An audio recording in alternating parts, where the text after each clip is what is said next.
Ya, kepada anak-anak semuanya, Tante Sari ucapkan salam sejahtera dan selamat beribadah bagi kita semua. Semoga firman Roh Kudus, kasih Allah dicurahkan dalam ibadah kita saat ini, sehingga ibadah kita tidak sia-sia. Kita menerima berkat Tuhan, kita menerima penyucian dari Tuhan. Anak-anak persiapkan hatinya, hidupnya dengan sungguh-sungguh, tubuh jiwa rohnya untuk datang kepada Tuhan. Ya, anak-anak semuanya bangkit berdiri. Kita akan mulaikan ibadah kita. Kita awali dengan pujian, Ku datang Tuhan dalam hadirat-Mu. Anak-anak yang sungguh-sungguh, pujikan ini dengan hati yang suci.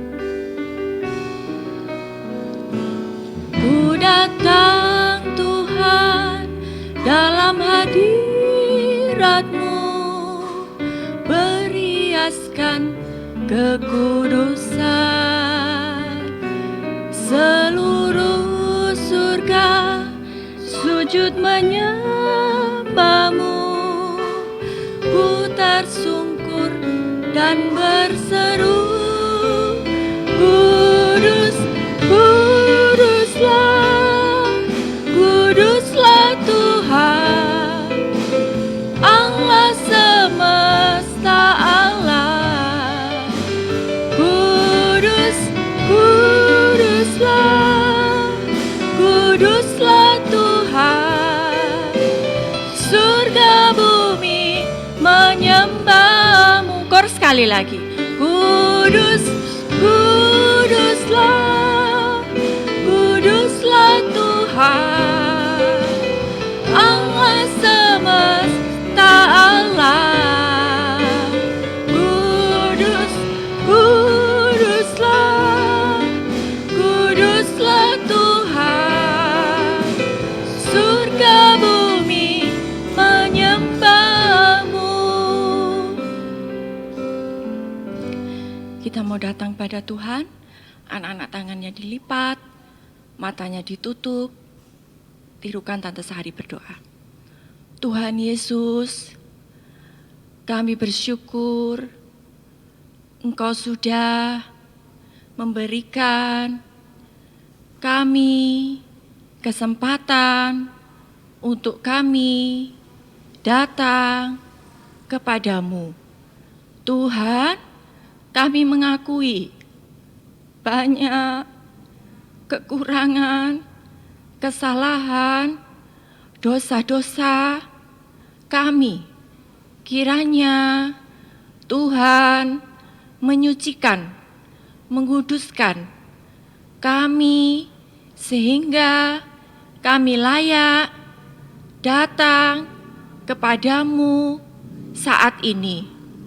Tuhan, Engkau menyertai ibadah kami dari awal, pertengahan, sampai akhirnya.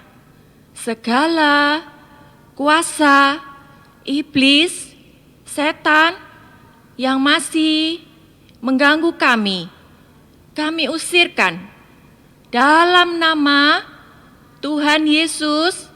Pergi, darah Yesus yang berkuasa. Kami mau beribadah dengan sungguh-sungguh. Haleluya, haleluya, amin. Ya, anak-anak tetap berdiri. Tetap berdiri, nggak capek ya. Tadi siapa yang sudah mandi? Pasti sudah mandi ya, sore-sore gini. Terus sudah makan? Oh belum Tante, baru bangun tidur tadi. Wah, tapi kan habis bangun tidur pasti seger ya. Semangat untuk beribadah. Yuk kita akan pujikan pujian kita yang pertama. Ku selalu memandang Tuhan. Anak-anak pujikan dengan sungguh-sungguh, tepuk tangan suaranya keras ya. Ku selalu memandang Tuhan, ku selalu memuji Dia. Ku percaya kepada Tuhan, ku berpasrah kepadanya. Siang malam ku ingat Tuhan, karena Tuhan pelindungku. Sebab Dia ku takkan gentar menghadapi semua musuh. Kiri kananku ada Tuhan, kiri kananku ada Tuhan, sekelilingku ada Tuhan, dalam hidupku ada Tuhan, Yesus selalu bersamaku.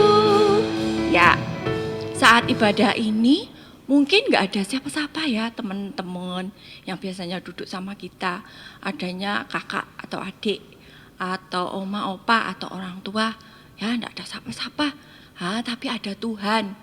Meskipun gak ada yang lihat mungkin sendirian, tapi ada Tuhan ya yang melihat kita. Jadi Tuhan lihat kita anak-anak nih sungguh-sungguh apa enggak ibadahnya. Ya, kita pujikan lagu ini lagi dengan semangat ya.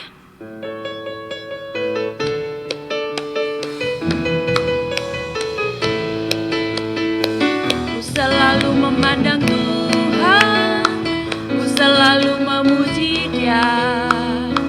Ku percaya kepada Tuhan, ku berpasrah kepadanya. Siang malam ku ingat Tuhan, karena Tuhan melindungku. Sebab Dia ku takkan gentar menghadapi semua musuh.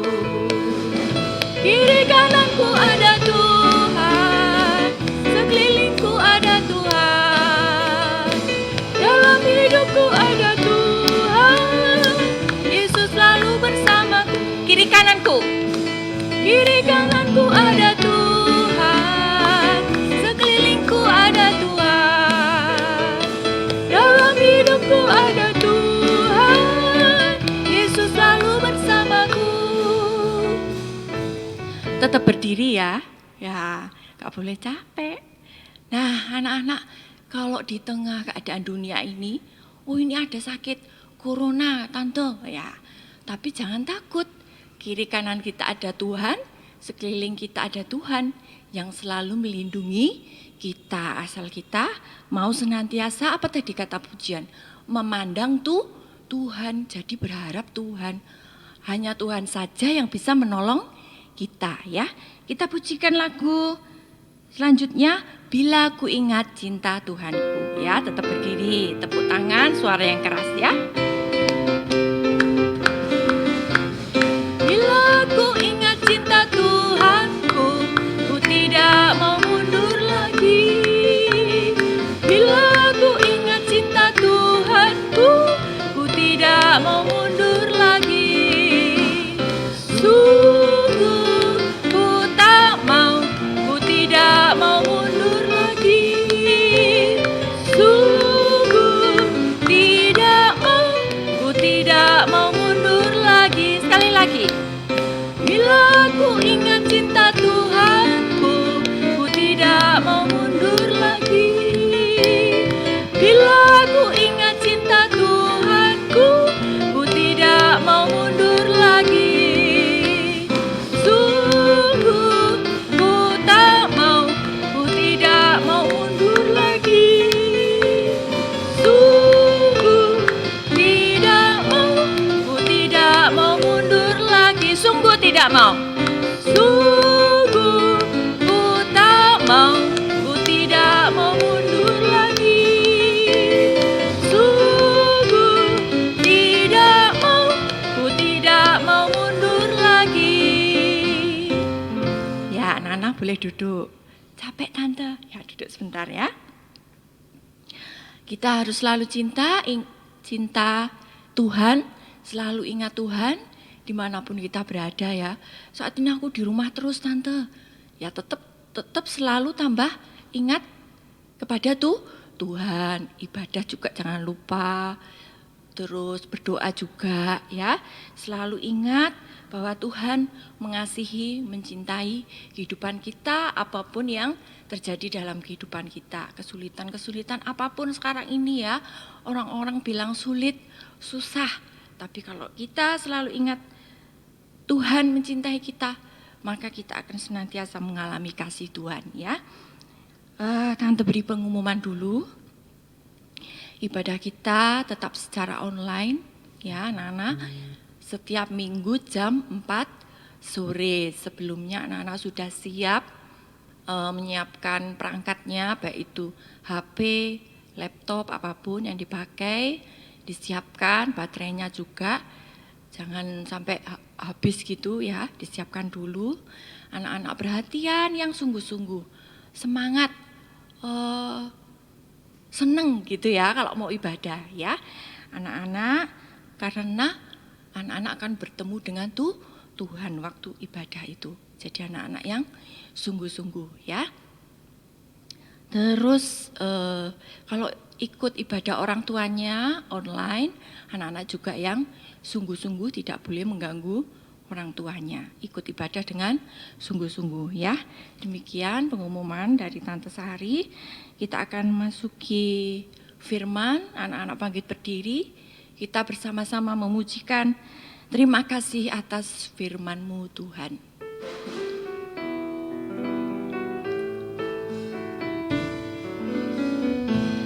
Terima kasih atas firman-Mu Tuhan. Terima kasih buat sabda-Mu Tuhan. Terima kasih buat kuasa Roh Kudus-Mu jadi pelita dalam hidupku. Aku bersyukur, aku bersyukur, aku bersyukur pada Tuhan.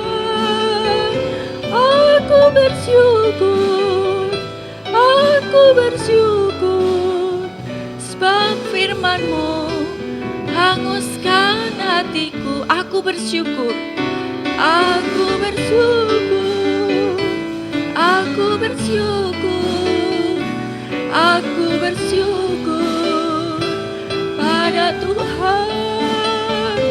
Aku bersyukur, aku bersyukur, sebab firman-Mu hanguskan hatiku. Anak-anak tangannya dilipat.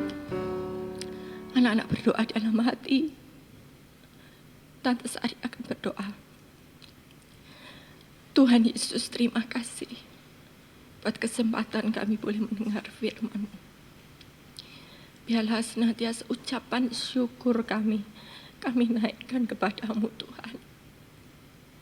Sekeras apapun firman itu, meskipun kami masih kecil, kami belum mengerti, namun kami mau sungguh-sungguh mendengarkan firman-Mu. Untuk kami mengerti, kami percaya, kami yakini, dan kami praktekkan di dalam kehidupan kami. Mohon urapan Roh Kudus-Mu kepada hamba, kepada anak-anak sekolah minggu semuanya. Terima kasih Tuhan, segala kuasa iblis setan yang masih mengganggu kami usirkan di dalam nama Tuhan Yesus. Pergi, darah Yesus yang berkuasa. Kami juga berterima kasih buat puji-pujian yang Tuhan sudah sertai. Kiranya Engkau berkenan atas puji-pujian kami. Kami mau mendengarkan firman-Mu hanya di dalam nama Tuhan Yesus Kristus. Haleluya, amin. Anak-anak silakan duduk. Persiapkan Alkitab catatannya yang sudah besar ya untuk bisa mencatat. Anak-anak yang masih kecil, perhatikan sungguh-sungguh anak-anak ya. Coba sih sekarang tangannya ke atas semua, ke samping, ke depan, dilipat yang manis, dilipat ya. Tidak boleh pegang apa gitu, mainan apa, tidak boleh ya. Tangannya dilipat, telinganya dibuka, matanya dibuka, mulutnya yang ditutup. Ya, tidak boleh ngomong sendiri. Tante Sari mau bercerita firman tentang Ayub, ya. Bapak Ayub itu di dalam Ayub 1, kitab Ayub 1 sampai 42 panjang ya. Di situ anak-anak ya, Ayub 1 sampai 42 nanti anak-anak aku mau baca tante ya, nanti boleh baca ya. Ayat 1 sampai 42. Bercerita di situ tentang Ayub. Tante Sari mau bacakan dulu Ayub 1 ayat 1. Ya, Ayub 1 ayat 1 di situ perikopnya kesalehan Ayub dicoba. Jadi anak-anak baca situ ya. Ayub 1 ayat 1. Tante Sari baca. Ada seorang laki-laki di tanah Uz bernama Ayub. Orang itu saleh dan jujur, ia takut akan Allah dan menjauhi kejahatan. Ya, jadi Bapak Ayub itu pertama, ya Bapak Ayub itu pertama orangnya itu dia saleh. Ya. Saleh itu apa tante? Saleh itu tekun, setia, beribadah. Ya seperti saat ini kita ibadah. Nah Ayub itu setia, tidak pernah dia ibadahnya bolong-bolong ya. Tidak, dia setia, tekun, setia, beribadah. Tadi seperti ayat mengatakan. Terus dia juga jujur. Jujur, tidak berdusta. Perkataannya berarti apa anak-anak? Benar ya. Jadi dalam ibadahnya itu dia mengalami keubahan, perkataannya jadi benar, jujur. Dia juga yang ketiga, takut akan Allah dan menjauhi kejahatan. Jadi dia tidak berbuat dosa. Perbuatannya benar. Nah, perbuatannya benar, perkataan benar. Oleh sebab itu Tuhan Allah memberkati Ayub. Memberkati Ayub dan keluarganya. Dia punya anak, nanti anak-anak baca selanjutnya ya. Anaknya 10. 10 sudah besar, 10 7 laki-laki dan 3 anak perempuan. 7 laki-laki, 3 perempuan ya. Terus dia punya anak, terus punya apa lagi? Harta kekayaan. Wah, harta kekayaannya banyak. Anak-anak ya, kalau orang dulu itu hartanya apa? Ternak. Ya, kalau punya ternak banyak itu wah kaya. Ayub ini dikatakan itu dia orang yang terkaya. Dari semua orang dia itu paling kaya di sebelah timur. Jadi di sebelah timur tempatnya Ayub ini tinggal tuh Ayub tuh paling kaya. Dia punya 7.000 kambing domba. Banyak yo. 3.000 unta. Wah, 500 pasang lembu, pasang loh ya. Jadi kalau betina sama jantan jadi 1.000. Banyak. Terus ada 500 keledai betina. Kaya, punya anak, punya harta benda. Jadi Ayub ini kaya. Wah, dia juga hidupnya benar ya tuh. Tapi, Ayub ini dicoba anak-anak. Seperti perikopnya tadi, kesalehan Ayub ini dicoba. Suatu saat, pada suatu hari datanglah ya ayat 6 itu Tante Sari nanti anak-anak baca selanjutnya. Tante Sari nanti mulai ayat 7 sampai ke bawah itu Tante Sari baca, anak-anak nanti dengarkan. Anak-anak Allah ini anak-anak Allah ya, anak-anak Allah menghadap Tuhan. Terus di antara mereka itu ada juga iblis. Wah, jadi mereka menghadap Tuhan, ada iblis juga di antara mereka itu. Nah, Tuhan Allah dan iblis. Ini ada percakapannya. Dengarkan ya. Anak-anak baca, nanti di situ ada ayatnya. Anak-anak baca, Tante Sari bacakan. Ayub 1 ayat 7. Maka bertanyalah Tuhan kepada iblis, dari mana engkau? Wah, Tuhan ngomong gitu. Lalu jawab iblis kepada Tuhan, dari perjalanan mengelilingi dan menjelajah bumi. Lalu bertanyalah Tuhan kepada iblis, apakah engkau memperhatikan hambaku Ayub? Sebab tiada seorang pun di bumi ini seperti dia, yang demikian saleh dan jujur dan takut akan Allah dan menjauhi kejahatan. Lalu jawab iblis kepada Tuhan, apakah dengan tidak mendapat apa-apa Ayub takut akan Allah? Bukankah engkau yang membuat pagar sekeliling dia dan rumahnya serta segala yang dimilikinya? Apa yang dikerjakannya telah kau berkati, dan apa yang dimilikinya makin bertambah di negeri itu. Tetapi ulurkanlah tanganmu dan jamahlah segala yang dipunyainya. Ia pasti mengutuki engkau di hadapanmu. Maka firman Tuhan kepada iblis, nah, segala yang dipunyainya ada di dalam kuasamu. Hanya janganlah engkau mengulurkan tanganmu terhadap dirinya. Ya, sudah ya baca. Lah, jadi Ayub ini ngomong sama Tuhan, coba kalau dia tidak punya harta, kekayaan, Tuhan pasti mengutuki Tuhan gitu. Nah, Tuhan izinkan iblis ini mencobai Ayub. Apa yang dilakukan oleh iblis? Suatu saat ya, anak-anaknya ini sedang berpesta gitu, terus Ayub dia kan setia beribadah ya.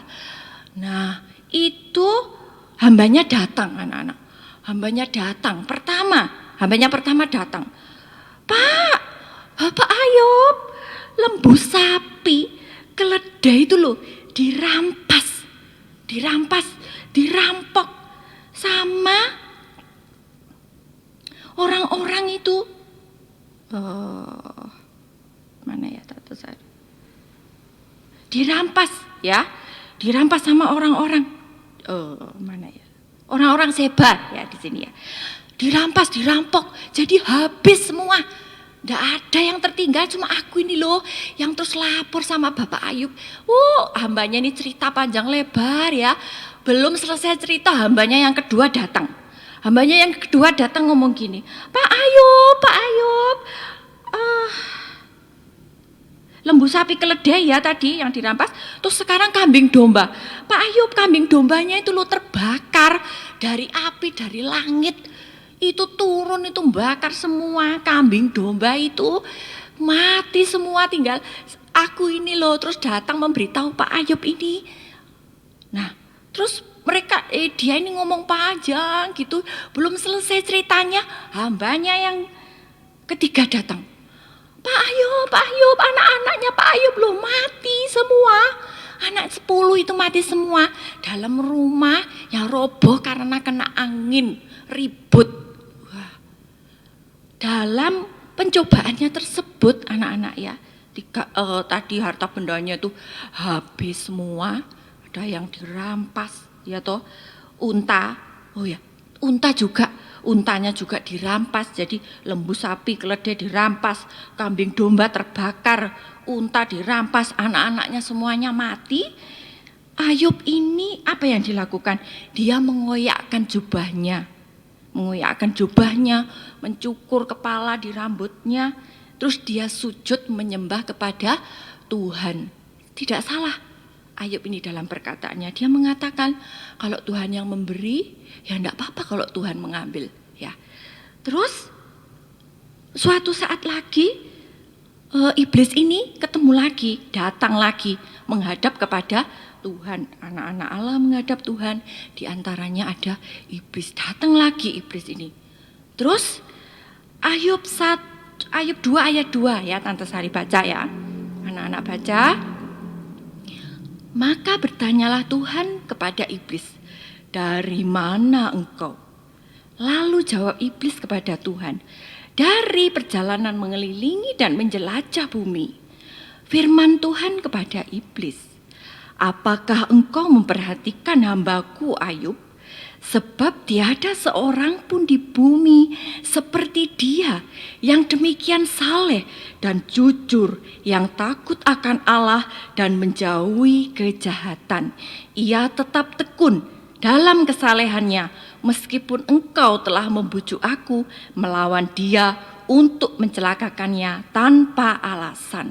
Lalu jawab iblis kepada Tuhan, kulit ganti kulit, orang akan memberikan segala yang dipunyainya ganti nyawanya. Tetapi ulurkanlah tanganmu dan jamahlah tulang dan dagingnya. Ia pasti mengutuki engkau di hadapanmu. Maka firman Tuhan kepada iblis, "Nah, ia dalam kuasamu, hanya sayangkan nyawanya." Nah, jadi ketemu lagi ya, 2 kali iblis ini menghadap Tuhan, terus iblis pergi. Nah, Ayub mengalami pencobaan lagi anak-anak. Ayub ini kena penyakit bara. Bara itu sakit kulit ya, sakit kulit gatel-gatel seluruh tubuh mulai dari kulit kepala ini, ujung kepala sampai telapak kaki semua ini gatel ya. Bayangkan anak-anak kalau cuma digigit nyamuk sedikit gitu aja gatel ya kita. Aduh, ini Ayub ini semua dari ujung kepala sampai ujung kaki gatel-gatel gitu. Lah kalau dia menggaruk pakai beling, anak-anak tahu beling? Beling itu pecahan kaca digaruk-garuk gitu saking gatelnya sampai berdarah-berdarah gitu ya. Ayub ini sangat menderita. Dalam penderitaannya ini dia masih mengalami lagi ya pencobaan dalam penyakitnya ini. Istrinya mengutuki Ayub. Ya, dia mencela Ayub, menghina Ayub. Loh, masih tekun tah? Sudah sakit, harta habis sakit sampai begini, masih tekun sama Allah, digitukan. Ya. Tapi Ayub tidak salah dalam perkataannya juga. Masa kita mau menerima yang baik dari Allah? Kalau tidak baik, kita tidak mau menerima juga. Ya, Ayub ini tetap tidak salah dalam perkataannya anak-anak. Jadi dijauhi oleh orang-orang itu, jijik, penyakit kulit jijik gitu ya. Ada yang mendekat, istrinya juga. Nah, sahabat-sahabatnya itu juga datang kepada Ayub. Tiga sahabatnya. Mereka ini menghina, mencela Ayub. Ya toh, itu loh kamu tekun saleh. Wah, buktinya yo kena penyakit ya, hartamu habis gitu. Salah ya tuh, sahabatnya ini memberi nasihat yang salah, malah mencela. Nah, tapi Ayub ini dia tetap sabar ya anak-anak ya. Kita melihat di Ayub 36 itu perikopnya dituliskan bahwa tujuan sengsara ialah pertobatan. Ya, tujuan sengsara adalah pertobatan. Anak-anak baca di dalam Ayub itu terus gitu ya. Ternyata Ayub ini itu meskipun dia sudah saleh, benar ya, perkataan perbuatannya ternyata masih ada kurangnya. Kita mau melihat penyucian, pertobatan, penyucian yang dialami oleh Ayub. Tadi perkataannya sudah benar ya, dia perbuatannya benar. Tapi Allah melihat sampai kedalaman hati. Lah, hati ini disucikan oleh firman, oleh percikan darah ya, kesengsaraan yang dialami oleh Ayub ini. Ayub ini harus lebih belajar lagi untuk hatinya lemah lembut. Ya, hatinya harus diubah menjadi hati yang lemah lembut.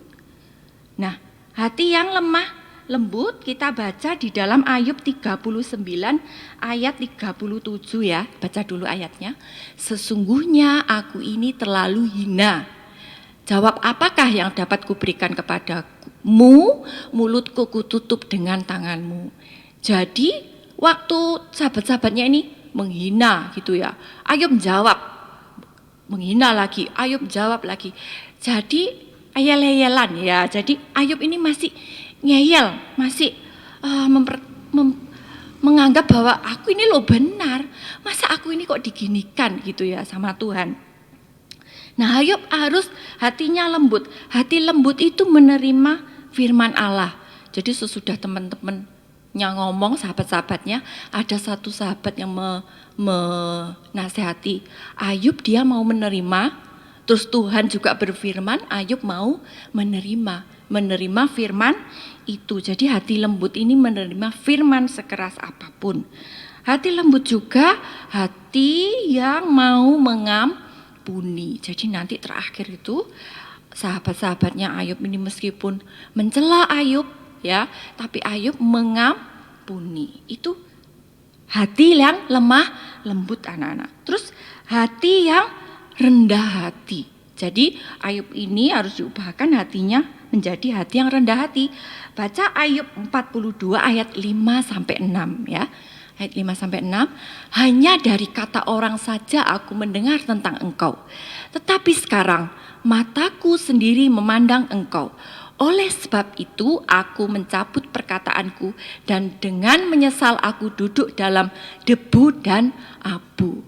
Ya, jadi Ayub ini waktu sakit ya, bajunya tuh robek-robek gitu ya. Terus dia tuh juga duduk dalam debu dan abu. Hartanya kan habis. Tidak ada tidur di kasur yang enak, tidak ada ya. Ayub ini sangat menderita. Tapi Tuhan mau mengubahkan hatinya Ayub. Kenapa? Hatinya Ayub ini belum rendah hati. Dia masih ngotot kalau dirinya itu benar. Padahal ada kekurangan dosanya ya. Jadi rendah hati ini kemampuan mengaku dosa. Ayub ini harus rendah hati. Belajar rendah hati, mengaku dosa, mengaku tidak layak seperti firman, seperti ayat itu tadi, mengaku kalau hina, ya memang aku ini hina, layak kalau dihina, layak kalau diginikan lah Tuhan, ya kalau sampai hartanya habis, kena sakit begitu. Nah, Ayub ini harus mengaku dosa dari apa? Ayub ini ternyata masih ada kurangnya, dosanya, kelemahannya yaitu kebenaran diri sendiri. Kita baca di dalam Ayub 32 ayat 2. Ayub 32 ayat 2 ya. Lalu marahlah Elihu bin Barachel. Ini sahabat yang baik ya. Dia mau menasehati Ayub yang baik. Orang Bus dari kaum Ram. Ia marah terhadap Ayub karena ia menganggap dirinya lebih benar daripada Allah. Jadi dia menganggap dirinya benar. Wah, aku ini benar kok. Aku diginikan toh sama Tuhan. Gitu ya Ayub ya. Dalam hatinya. Apa toh tante kebenaran diri sendiri? Itu ya menyalahkan Tuhan. Ya, menyalahkan orang lain seperti Ayub ini. Aku kok gini toh Tuhan, aku kan sudah benar, kok susah gini yo, kok sengsara ya gitu. Nah itu menyalahkan orang lain. Terus di dalam ayat-ayat itu nanti kalau anak-anak baca dia menyalahkan Tuhan.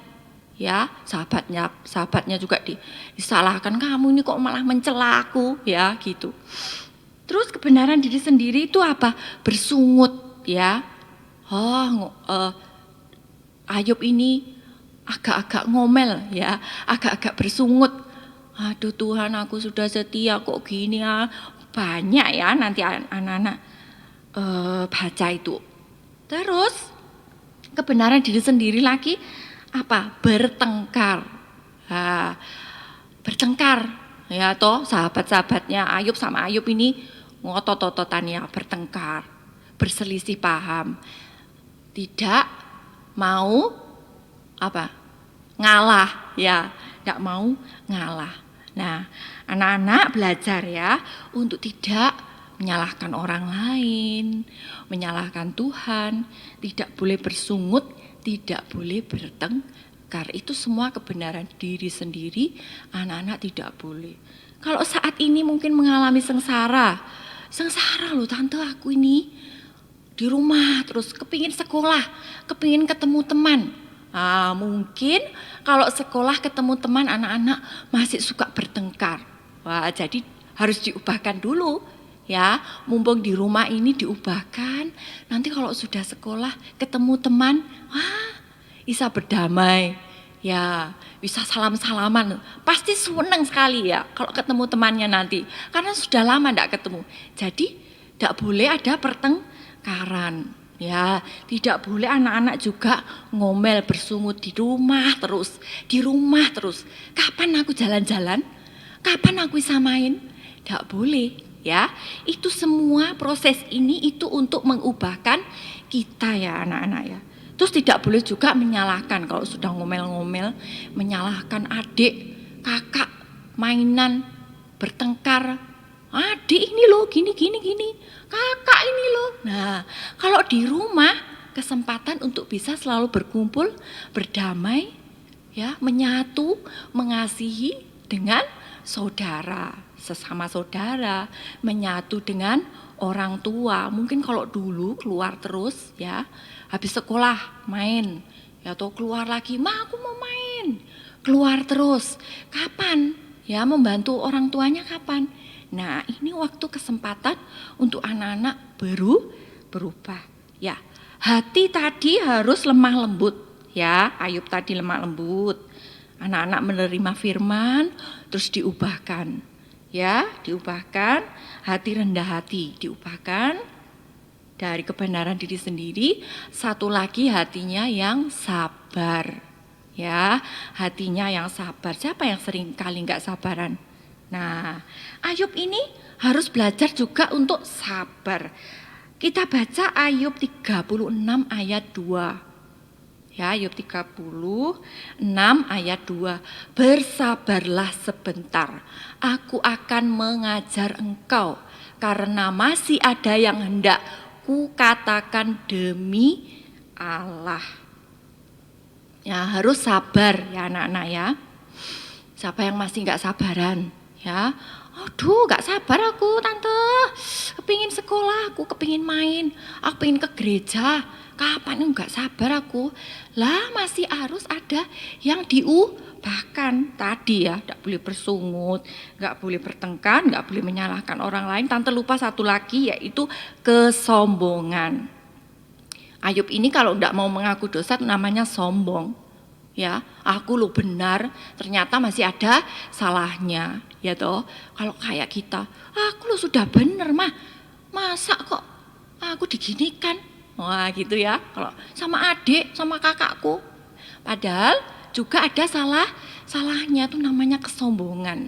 Nggak mau mengakui kesalahan, merasa bener terus gitu ya toh. Nah itu, anak-anak belajar lemah lembut, rendah hati, sabar. Tadi ada kesimpulannya, Tante Sari tuliskan ya. Itu hati ya, hati lemah lembut, kemampuan menerima firman. Saat mendengar firman tidak hanya didengar saja anak-anak, tapi juga terlebih harus dipraktekkan. Lemah lembut, rendah hati ya, terus juga sabar. Sabar ini sabar menderita dan sabar menunggu waktu Tuhan. Seperti Ayub ini sabar. Meskipun dia menderita sekali, ya dia tetap tekun, ya tetap tekun, tetap sabar, tetap berharap Tuhan. Nah sabar juga menunggu waktu Tuhan. Kapan Ayub ini ditolongnya tante? Tidak ada dituliskan berapa bulan kemudian atau berapa hari kemudian Ayub ditolong, tidak ya. Tidak tahu, pokoknya sabar aja. Seperti saat ini, sabar aku tante, sudah hampir setahun ya, sudah hampir setahun ya. Kita ini belajar di rumah, ibadah di rumah. Nah, anak-anak harus diubahkan. Kapan aku tante mau ibadah? Coba ya, anak-anak harus diubahkan. Kalau sikapnya ibadah mungkin seperti dulu. Dulu kalau ibadah itu waduh rewel, tidak bisa diem, ganggu. Kesempatan di rumah diubahkan ya, supaya nanti kalau waktunya ibadah anak-anak sudah berubah ya, sudah jadi baik, jadi anak yang manis ya. Itu anak-anak mau berubah ya, jadi sabar ya. Saat ini mungkin mesti diomeli mama, mungkin ayo kalau di rumah harus gini. Sabar, tidak boleh membentak, tidak boleh keras hati, harus hatinya lembut. Tuhan lihat hati. Terus hasilnya apa tante? Setelah Ayub dibaharui, nah Ayub dibaharui ini Ayub berdoa ya. Ayub berdoa, dia merasa salah ya tadi ya. Ayub berdoa, mohon pengampunan. Terus sahabat-sahabatnya juga Ayub berdoa, ya sahabat-sahabatnya diampuni. Terus Ayub ini dipulihkan. Jadi Ayub ini jadi sembuh. Ya, sembuh. Sakit gatel-gatelnya tadi sembuh. Sembuh semua. Terus kita baca di dalam Ayub 42 ayat 10. Ayub 42 ayat 10. Lalu Tuhan memulihkan keadaan Ayub setelah ia meminta doa untuk sahabat-sahabatnya. Dan Tuhan memberikan kepada Ayub 2 kali lipat dari segala kepunyaannya. Nah, jadi Ayub ini terus dikembalikan kekayaannya oleh Tuhan. Jadi sudah disembuhkan ya penyakitnya. Terus hartanya tambah banyak. Tadi 7.000 kambing domba, sekarang 14.000. Wah, 2 kali lipat, 7.000 kali 2 ya. 2 kali lipat, tambah banyak. Terus 6.000 unta. Tadi cuma 3.000, sekarang 6.000, tambah banyak. 1.000 pasang lembu. Tadi 500, jadi 1.000. 1.000 kalau jantan sama betina 2.000. Wih, banyak ya. Terus 1.000 keledai betina. Wah, banyak sekali. Tambah melimpah. Tuhan berkati 2 kali lipat. Terus anak-anaknya juga. Nah, anak-anaknya tadi kan mati ya toh. Anak-anaknya Tuhan beri lagi Ayub anak-anak 10 juga, 7 laki-laki, 7 perempuan, tapi yang cantik anak-anak. Di Alkitab dikatakan kalau tidak ada ya di negeri itu yang secantik anak-anak Ayub. Wah, anak-anak Ayub ini cantik anak-anak ya. Nah, itu Tuhan memulihkan Ayub. Jadi kalau hati kita sudah diubahkan, Tuhan akan memberkati kehidupan kita. Ya, 2 kali lipat. Hasilnya, anak-anak, hasilnya kalau anak-anak mengalami pemulihan yang double, 2 kali lipat itu pemulihan yang rohani dan yang jasmani. Ya, kalau yang rohani itu pemulihan keubahan hidup itu anak-anak hatinya tadi yang dibaharui. Hati yang dibaharui itu seperti emas murni. Kita baca di dalam Ayub 23 ayat yang ke-10 ya. Ayub 23 ayat 10. Karena ia tahu jalan hidupku.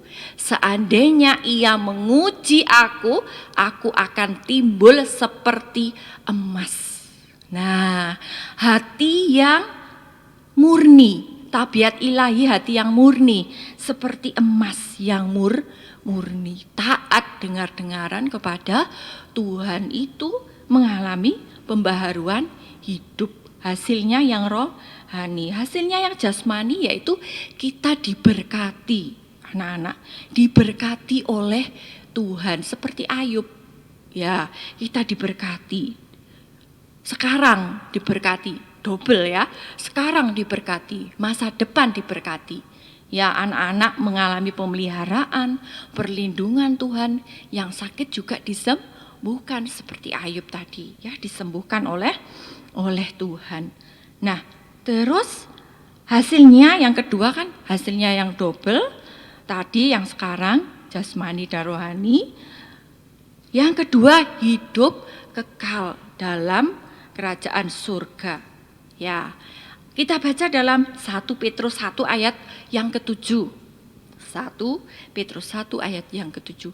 Maksud semuanya itu ialah untuk membuktikan kemurnian imanmu yang jauh lebih tinggi nilainya daripada emas yang fana, yang diuji kemurniannya dengan api, sehingga kamu memperoleh puji-pujian dan kemuliaan dan kehormatan pada hari Yesus Kristus menyatakan dirinya. Jadi anak-anak, betapa Tuhan itu mengasihi Ayub, mengasihi kita.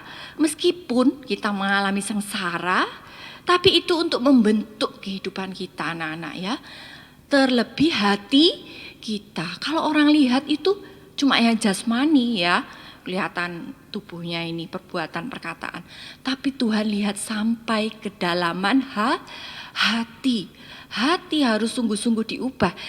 Tidak boleh ada dosa sedikit pun. Seperti Ayub, ya, dia sudah benar, ternyata masih ada salahnya. Anak-anak, kalau kita menyembunyikan dosa itu semua sia-sia. Kekayaan, kepandaian, apapun, segala yang di dunia ini sia-sia. Ya, seperti Ayub tadi, tiba-tiba habis, tiba-tiba lenyap, ya, tiba-tiba terus mati gitu ya anaknya.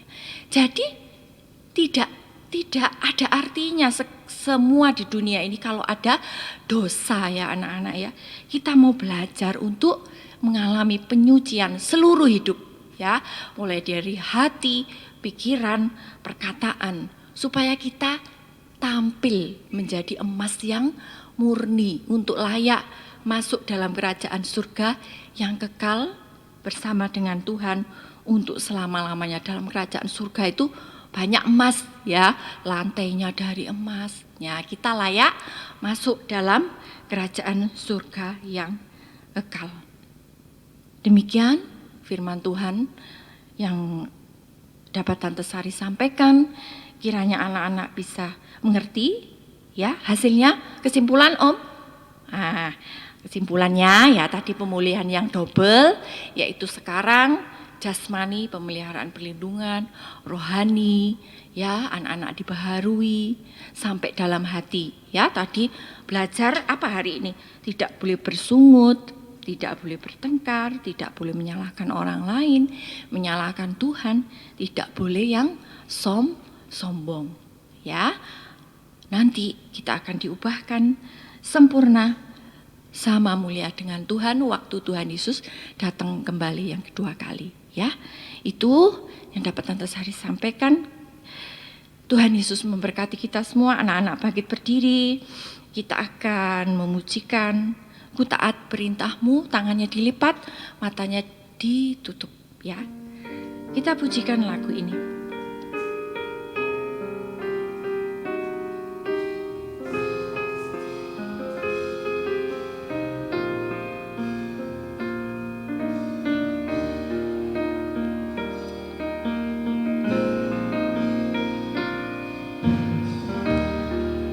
Taat perintahmu, ku sabar melakukan, ku yakin Tuhan jawab setia doaku. Taat perintahmu Tuhan, pegang setiap firman Tuhan, jadi selalu kehendak-Mu Kau nyatakan kemuliaan-Mu.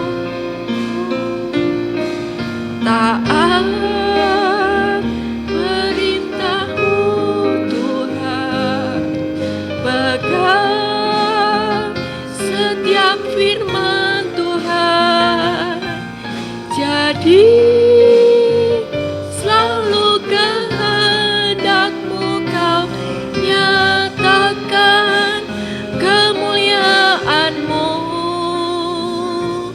bagiku.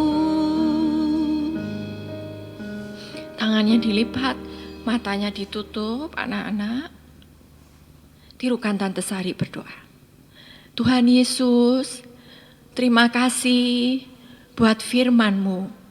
Tuhan, kami mau percaya, yakin, sampai praktek, taat firman-Mu, supaya hati kami disucikan.